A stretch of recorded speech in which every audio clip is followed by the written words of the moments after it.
Realizing being unemployed is actually catching up to you. And yeah, Poppy Playtime reaction image feels pretty apt. The only reason I get to do this is because this is technically my job. Hey fellas, Onus here and welcome back to With a Y. And recently I played Poppy Playtime Chapter 5. Apparently that game hit like the highest Steam concurrent player peaks that it has throughout the franchise's history. And I have like a complicated history as far as my takes go for this series. Chapter 1 was short, effective, and showed what the game had to bring to the table. That first chase sequence, there's nothing like it, genuinely scary, really fun, great mascot design for Huggy Wuggy, John Playtime. Chapter 2, you could tell the game was still getting its footing, but like it was mostly felt like a continuation and like similar vibes to it. I just hated that last chase sequence, and that was like when some of the issues I think I was going to have with that game started to rear its head. But oh my god, when Chapter 3 came out, lightning in a bottle. I still hold that watermark of what that game did to a really high standard. And maybe it's unfair to do this, but it's kind of what I judge the rest of the series by. I heard there was some shuffling behind the scenes, like some of the original people behind the idea weren't on board anymore by the time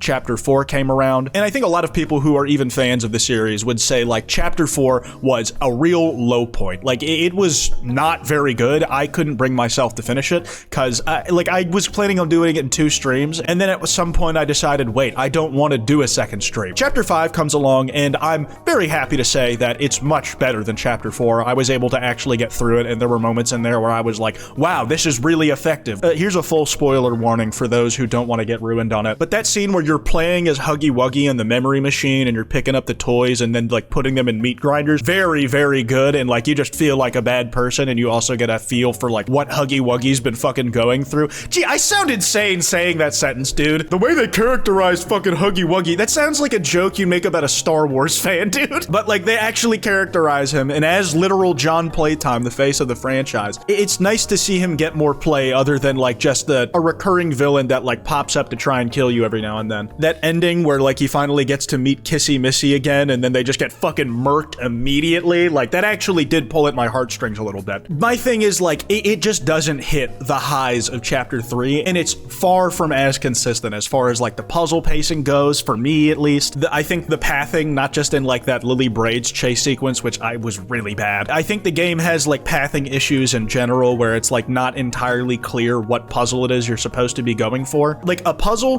that is hard, that unlocks a collectible, will be using elements from the game that you're familiar with. I think the one that comes to mind for me is that one electrical puzzle that was kicking my ass. Like I spent 20 minutes on it, and I'll admit some of the issues that I had with the game come down to me being dumb. When I finally got my head around that puzzle, like the triumph I felt at figuring it out was immediately fucking just killed. But when I saw that it was a statue that I was unlocking and not an actual continuance of the plot, and then I go back to the puzzle I'm supposed to be doing, and when it breaks off a lever for what you're supposed to pull, like you're supposed to pressure hand like one of the gas canisters to a certain level using your little meter. Green, yellow, red, it tells you what color you're supposed to charge it to in order to get it in there. That was like new, and I'm like, well, I obviously have to look for a new lever, was my thought. And so I go to electrical and I'm like, maybe doing the electrical puzzle will get this out, and then just nothing. And then it's like, oh, it's way easier than I thought. Now, if you've been following how people talk about Poppy Playtime these last few days since the game's release, a huge point of contention has been Markiplier's commentary on this when he finished it in his stream. Now, some context to this is that he said he was like pretty hangry, like he had dinner on the way, and him getting to eat food was contingent on him finishing this stream in this game. We don't have time to go through the entire 6-minute clip. I have watched it on my own time. Calling it a fucking mess was like kind of taking a singular quote from him, but he did have like some more thought out constructive criticisms, even if he worded them. You know, the rage a hangry man deserves to be allowed to express. And I have this policy, right? If it's the first game in a new series, if it's the second, third, I can be more forgiving of things finding its footing. This is Chapter fucking 5. I should know the motivation very clearly. I should know where I'm going. I should know why I'm going to it. I should know exactly what the character motivations are. That one guy couldn't tell you. It basically boils down to that Markiplier thinks he's done with this series and that he won't be covering Chapter 6. I think in his position, like, he can do whatever the hell he wants, man. He's coming off a wildly successful movie. He's huge as a creator. He could probably stop doing any of this if he wanted. Me?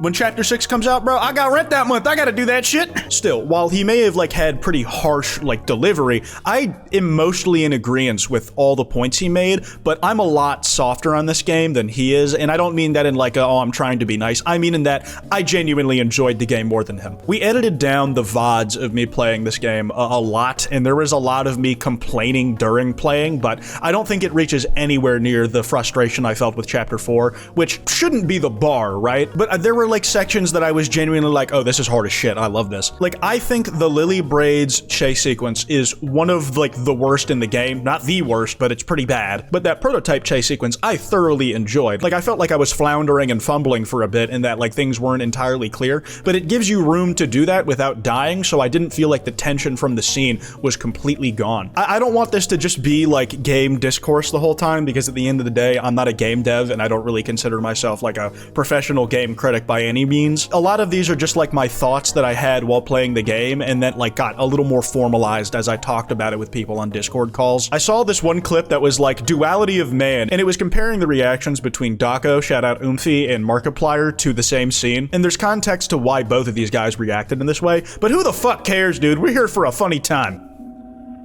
Am I leaning in on this too?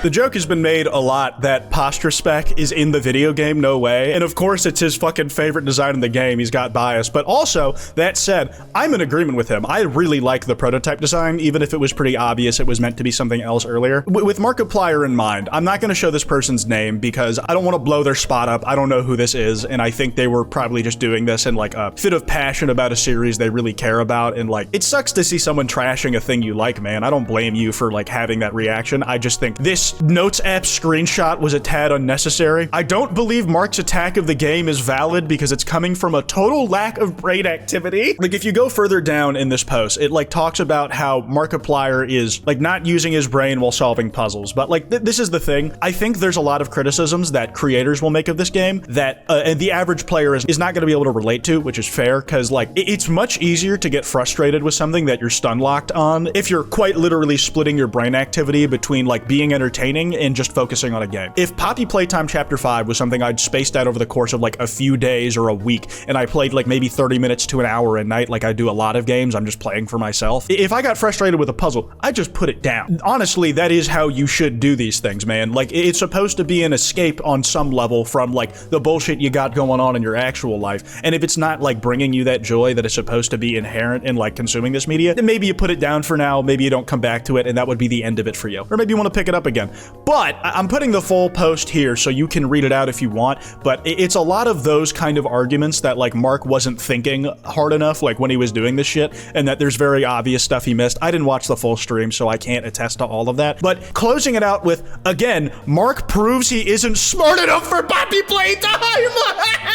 Oh my fucking god, dude! That shit is so funny! And I don't begrudge anybody their opinions or their reactions, because I think like they're coming from two understandable places, and it ultimately means like very little to me at the end of the day. The real takeaway from this is that whether you agree with the take or not, watching a streamer be pissed off at a game that they are sucking shit at or not enjoying is in itself really good fucking content. Like, I'm sorry, Mark is not enjoying his time here, but I am very much enjoying watching him not enjoy his time. Why don't you give them a timeout? Put them in the bad toy box. You got it! No, please! Yeah, too bad. That sounded fun. It's like, Wash, put them in the wood chipper, the meat grinder, whatever they're made out of. I just want to see them in fucking giblets. Get it? Because that's the guy from the game. Another really fun thing to see is like when Berlizzi just inevitably plays a game. I think a lot of people have seen his Danganronpa playthrough where every title was him saying, I'm only playing this game for views, or I can't wait till this shit is over. It's been years and bro is still tweaking. It's been like a day for the guy in the game, but like, who gives a fuck, man? That shit's funny as hell. Someone posted this the other day saying, good clip that I'm gonna reference a lot. You're not gonna help at all, are you? Why the fuck would you help when there's two fucking levers?